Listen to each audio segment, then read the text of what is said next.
these people from the Biden administration would call up our team and like scream at them and curse, and it's like these documents it's all kind of out there. Oh, did you record any of those phone calls? I don't think we but I think I want to listen. I mean, there are emails. the emails are published. It's all kind of out there. Now that the cat is out the hat, we always knew and suspected and speculated that somehow the Biden administration, possibly the Obama administration, they had a lot to do with these so-called fact checkers, or should we word it better by saying policing the internet. With that being said, sit back and react as Mark Zuckerberg is speaking on ending fact checking and being pressured by the Biden administration on the Joe Rogan show. Let's see how this is about to play out. Let's go. I was really worried from the beginning about basically becoming this sort of decider of what is true in the world, right? That's like kind of a crazy position to be in for billions of people using your service. And but he so folded. we tried to put in place a system that would deal with it.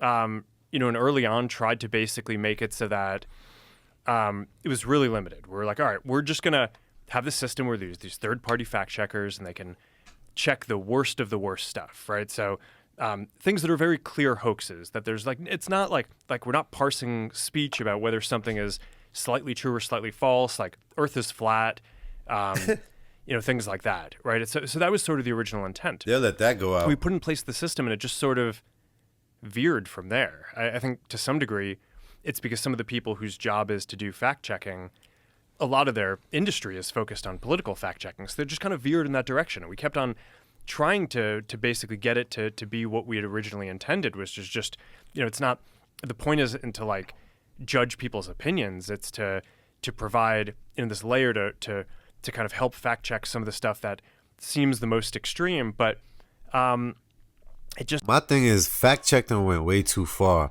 They actually started fact checking you on things that you knew. So when you see the fact check, you're like, yeah, right. How? You understand what I'm saying? So it's not that people are ignorant and they don't know what's going on. You just trying to implement into their minds that, listen, I don't care what you think. This is what it is. And that's crazy. It was just never accepted by people broadly. I think people just felt like the fact checkers were too biased. Mm-hmm. Not necessarily even so much in what they ruled, although sometimes I think people would disagree with that. A lot of the time, it was just what types of things they chose to even go and fact check in the first place. So I kind of think, like, after having gone through that whole exercise, it I don't know, it's something out of 1984, one of these books where it's just like, it really is a slippery slope. And it just got to a point where it's just, okay, this is destroying so much trust, especially in the United States, to have this program. You ain't care. And I guess it was probably about a few years that I really started coming to the conclusion that we were going to need to change something about that.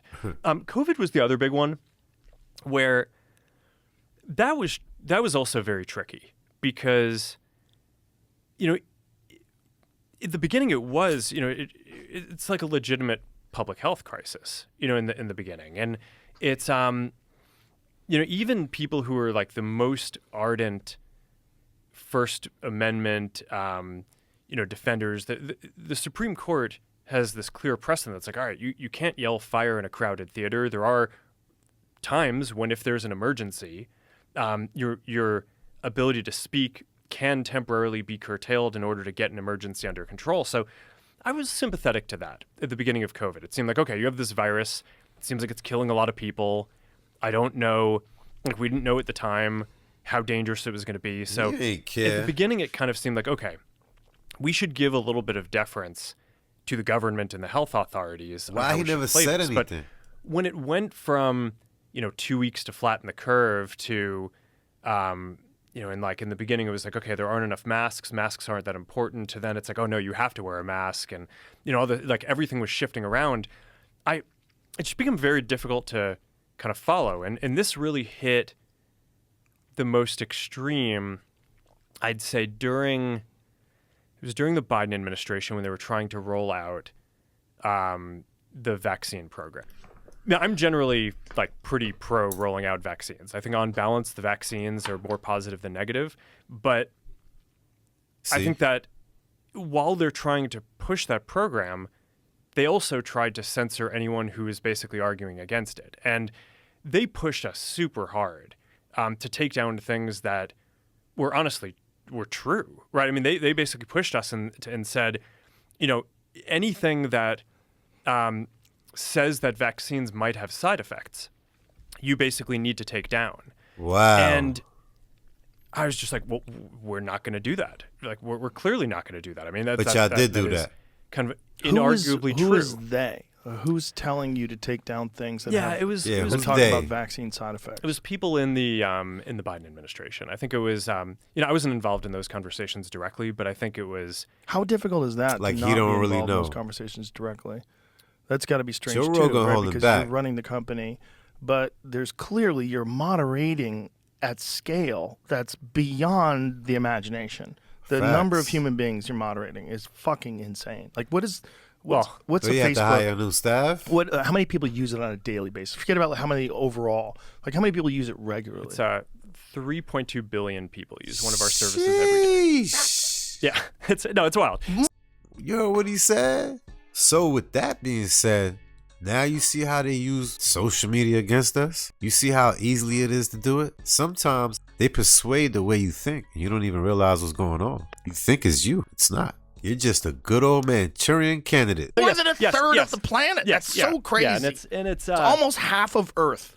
Well, on a monthly basis, it is probably half of it. But so on a monthly basis. I want to say that though, there's a lot of like hypercritical people that are conspiracy theorists and think that everybody's a part of some cabal to control them.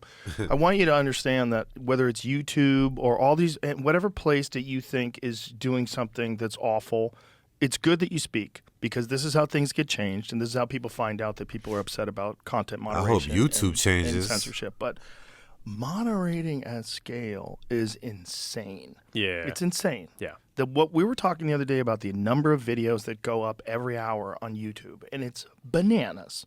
It's bananas. It's like to try to get a human being that is reasonable, logical, and objective that's going to analyze every video. It's virtually impossible. It's not possible.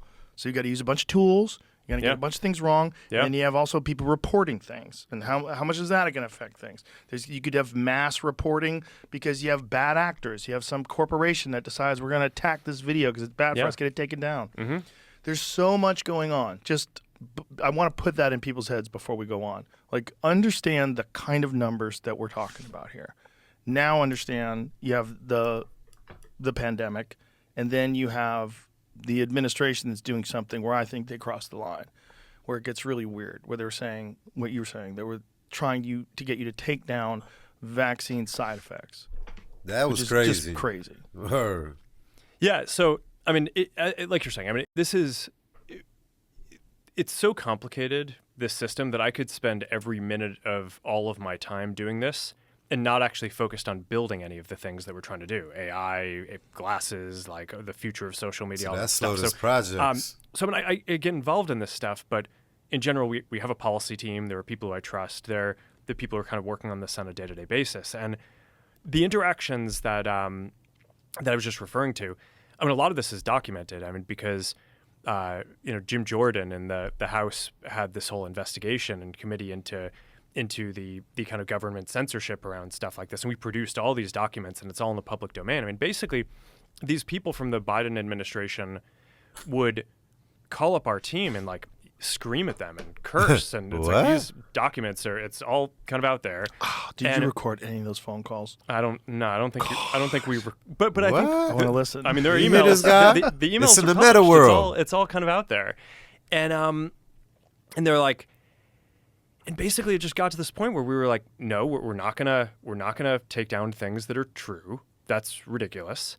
They wanted us to take down this meme of Leonardo DiCaprio looking at a TV talking about how 10 years from now or something, you're gonna see an ad that says, okay, if you took a COVID vaccine, you're eligible for, for this kind of payment, like this sort of like class action lawsuit type meme. And they're like, no, you have to take that down. And we just said, no, we're not going to take down humor and satire. We're not going to take down things that are true. And then at some point, I guess, I don't know, it flipped a bit. I mean, Biden, when he gave some statement at some point, I don't know if it was a press conference or to some journalists, where he basically was They like, were these guys bullying are killing people. And I don't know. Then like all these different agencies and branches of government basically just like started investigating, coming after our company. It was brutal. It was brutal. Wow. Yeah. It's just a massive overstepping.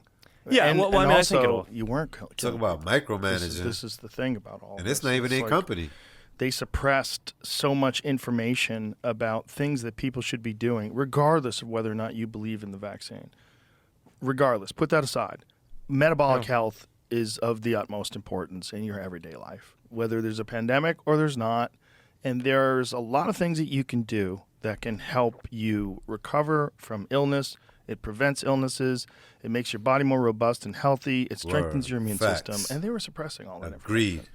And that's just crazy. You can't say you're one of the good guys if you're suppressing information that would help people recover from all kinds of diseases, not just COVID, the flu, common cold, all sorts of different things. Yeah. High doses of vitamin C, D3 with K2 and magnesium.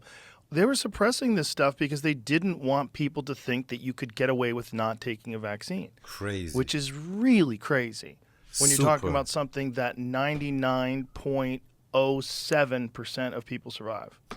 Let's not forget, they went to all the... I don't know what they did in your country, but in the U.S., every park, they took off all the basketball rims. The 6 feet thing, I never understood it. I was like, really? Really? So when we get close, that's how it works? I mean, I don't know. That was confusing to me. You had to look at a lot of things and say, something just don't seem right. Something is off right now. I don't know what it is, but none of this is making sense. I know you had to say it to yourself at least once. At least once. And for all the people who didn't fold, hey, listen, salute to all of y'all right there. This is a crazy overstep, but scared the shit out of a lot of people. Red-pilled, as it were, a lot of people, because they realized, like, oh, 1984 is like an instruction manual. I mean, it's like it shows you how things can go that way with wrong speak and with bizarre distortion of facts. And when it comes down to it, in today's day and age, the way people get information is through your platform, through X. TikTok. This is how people are getting information. They're getting information from YouTube. They're getting information from a bunch of different sources now. And you can't censor that if it's real legitimate information because it's not ideologically convenient for you. Yeah. So, I mean, that's basically the journey that I've been on, right? Started off very pro free speech, free expression. And then over the last 10 years, there have been these two big episodes. It was the Trump election and the aftermath, where I feel like in retrospect, I deferred too much to the kind of critique of the media on what we should do. And since then, I think generally trust in media has fallen off a cliff, right? So I don't think I'm alone in that journey. I think that's basically the experience that a lot of people have had is, okay, it's the stuff that's being written about is not kind of all accurate. In the beginning, they used to show so much hospitals filled with people, and then they were saying, oh, some people went in and never came back out. And then all of a sudden, you stop seeing that. Why? What happened? No one asked those questions. It seems like nobody's asking that question.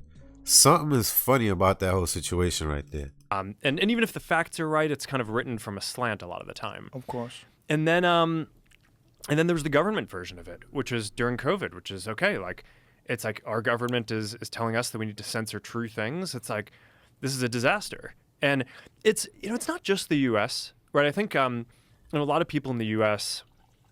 focus on this as an American phenomenon, but I kind of think that the reaction to COVID probably caused a breakdown in trust in a lot of Definitely governments did. Around the world. Because I mean, yes, 2024 was a big election year around the world. People ain't slow no more. And there are all these countries, India, just like a ton of countries that had elections, and the incumbents basically lost every single one.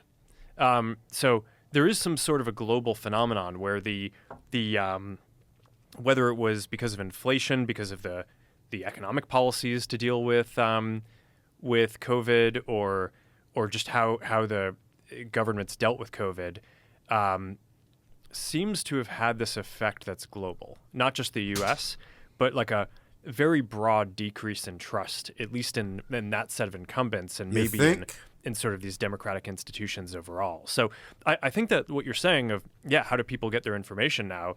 It's by sharing it online on social media. Yeah.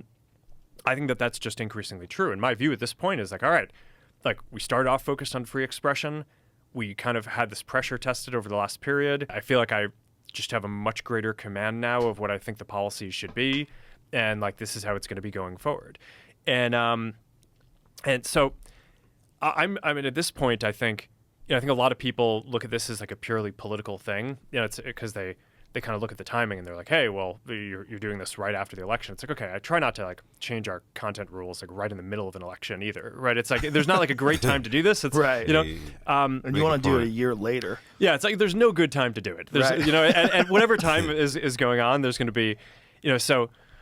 The good thing about doing it after the election is you get to take this kind of cultural pulse as like, okay, where are people right now, and how are people thinking about it? We try to have policies that reflect, mainstream discourse. But yeah, I mean, I don't know. This is something I've been thinking about for a while. I think that this is going to be pretty durable because at this point we've just been pressure tested on this stuff for like the last 8 to 10 years with like these huge institutions just pressuring us, and I feel like this is kind of the right place to be going forward. What was it like when they were attacking you? Like, first of all, what was the premise? Like, what were they saying? As long as he was good, he ain't was care. it that you were allowing information that was not true, that was getting out there?